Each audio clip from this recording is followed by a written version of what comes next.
Hey there, my name is Ruben and welcome to this channel. These are special videos that I want to do on specific tools. Today we want to talk about Segment. Now Segment is a very popular tool, a lot of my clients use it, and I want to help you understand three things over the next few minutes.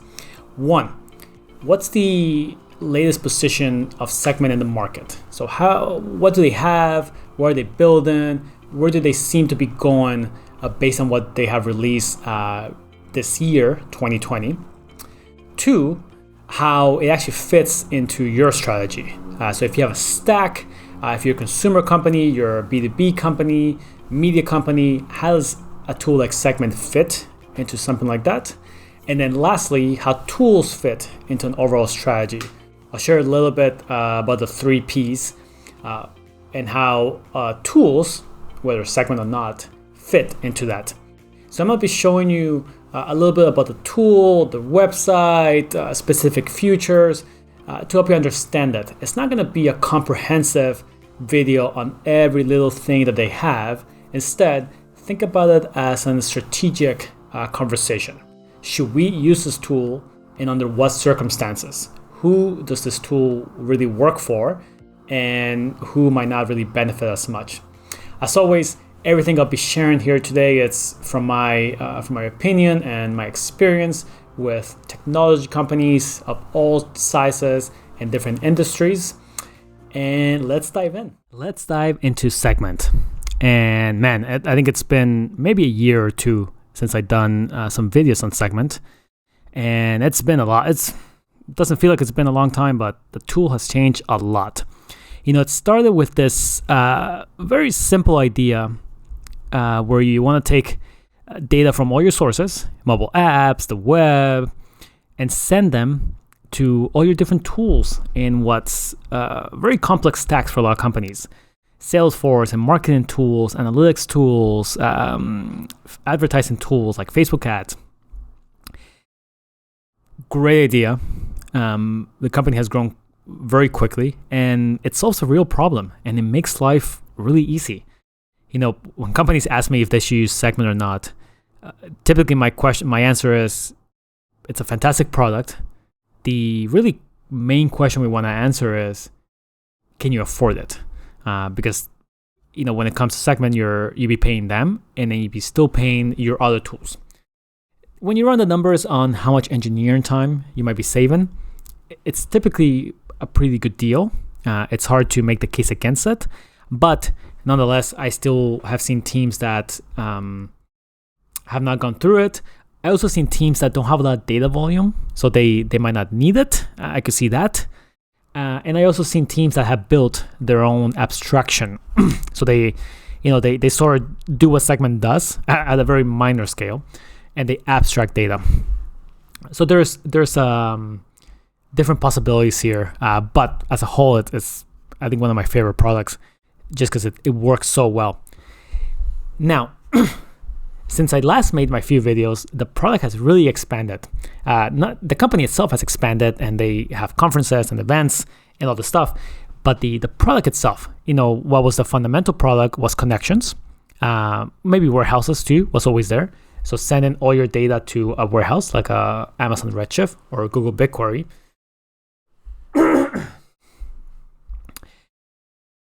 And of course, catalog, you know, with now 300 plus integrations. I remember when it was just 100 something. So they still add a lot of tools quite quick. But they also add a bunch of new things. So protocols, you know, the ability to do data governance on your data and sort of rename events on the fly and things like that. Very handy. And because you're doing it typically at the ingestion point, when data just first gets captured, you can convert it before it goes to any other tool.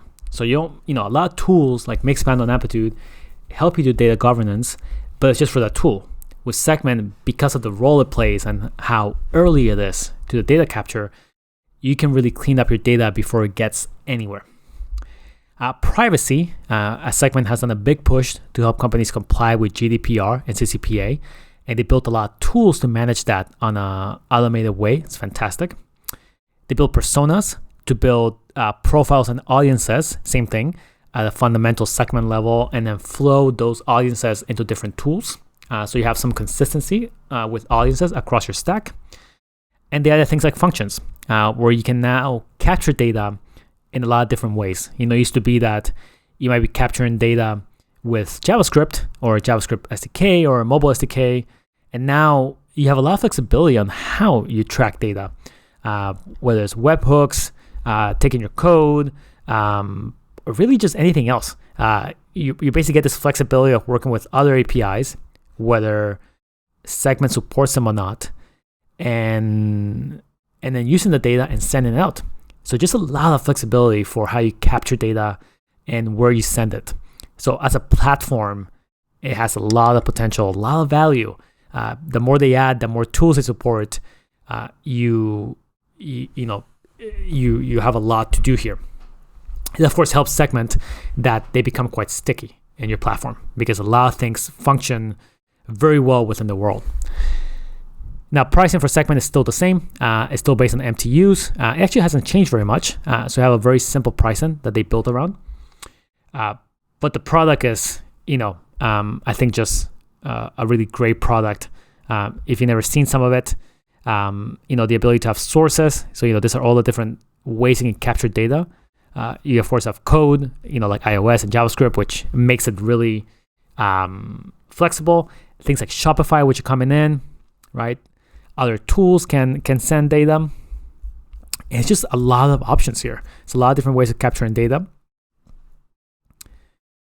We have, let's see if we can see this. Brand new, lots of destinations. Just by categories. All the popular ones are here. It's very likely you'll be able to do or find the tool that's in your stack. Personas, which I mentioned before. I'm not going to set it up right now. Protocols, health, the ability to find anomalies or errors in your data collection. I think they have some of the best documentation that any product has. So it's just done a lot of really good things. So it's a product that was really quite fantastic, quite good, that has just gotten better. And they keep adding to it, and they keep building things that are quite unique. Now, Segment is not the only player in this space. You also have companies like mParticle.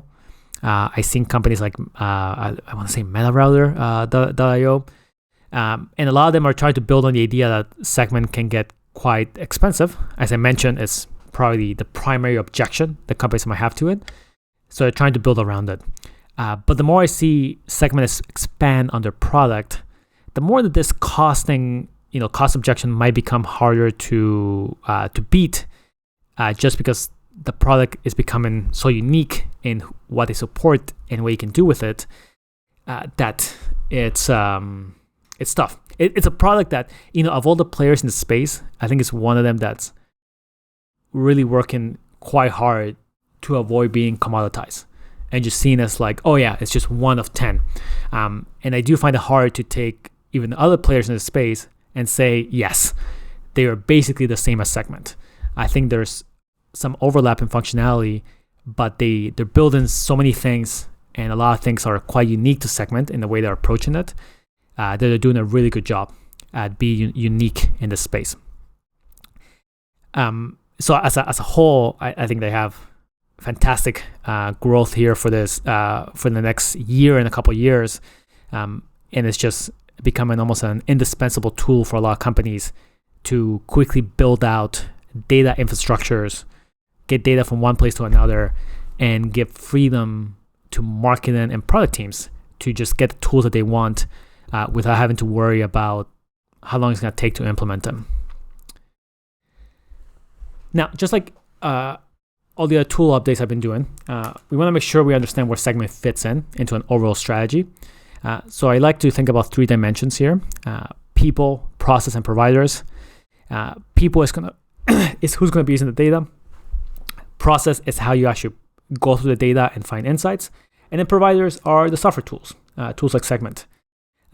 So before, even though to me Segment and tools like Segment, or this category of tools, really tends to make sense for a lot of companies, you still want to think about it from a bottom up. and not a top to bottom.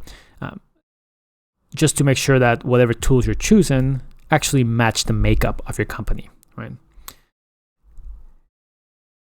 And that's it with Segment. As I mentioned, I think I'm excited to see where this company evolves and how they evolve, and what they keep building upon. If you have any questions, post them in the comments below. I'll do my best to answer them. Make sure to also like and subscribe. And as always, my name is Ruben. We'll talk soon.